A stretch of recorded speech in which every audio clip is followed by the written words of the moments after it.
আসসালামু আলাইকুম।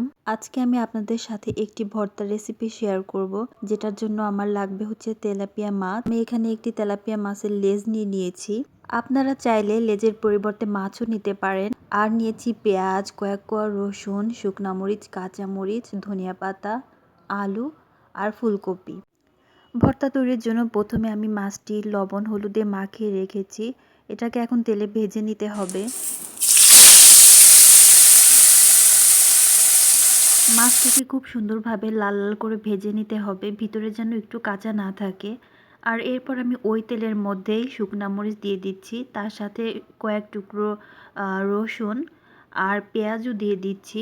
এরপরে কাঁচামরিচ দিয়ে দেব, ফুলকপি দিয়ে দিচ্ছি, আলু আর সামান্য লবণ দিয়ে দিচ্ছি। এরপরে আমরা কিছুটা হলুদের গুঁড়ো দিয়ে দেব, দিয়ে সব জিনিসগুলোকে খুব ভালো করে একসঙ্গে নেড়ে চেড়ে দিতে হবে। কিছুক্ষণ নাড়াচাড়া করার পর আমরা এটিকে ঢাকনা দিয়ে ঢেকে দিচ্ছি যেন ভালোভাবে সিদ্ধ হয়। কিছুক্ষণ পর ঢাকনাটা খুলে আবারও খুব ভালো করে নেড়ে চেড়ে দিতে হবে, আর একটু ভেঙে ভেঙেও দিতে হবে। কিছুটা ধনিয়া পাতা অ্যাড করে দিচ্ছি।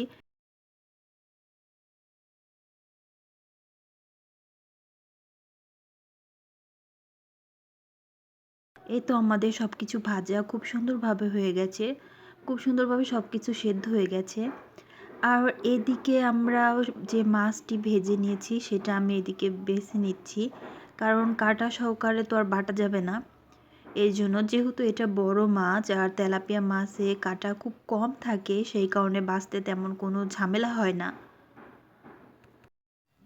এখন আমি একে একে সবগুলা জিনিস দিয়ে বেটে নিব। প্রথমে আমি মাছগুলা দিয়ে বেটে নিচ্ছি। আগে থেকে ভেজে রাখা সমস্ত উপকরণগুলো দিয়ে ভালো করে বেটে নিতে হবে। আর আগে যেহেতু আমি কিছুটা ধনিয়াপাতা দিয়েছিলাম, সেটা ভেজে নিয়েছিলাম। আর এখন কাঁচা কিছু ধনিয়াপাতাও দিয়ে দিচ্ছি, এতে ঘ্রাণটা খুব সুন্দর আসবে।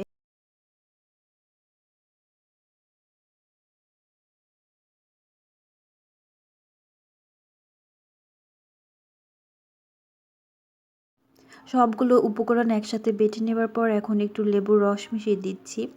লেবুর রস মেশানোর কারণে ভর্তার টেস্টটা আরও কয়েক গুণ বেড়ে যাবে। তো অবশ্যই লেবুর রস দেওয়ার চেষ্টা করবেন। আর ভর্তাটি আপনাদের কেমন লেগেছে সেটা অবশ্যই কমেন্টে জানাবেন।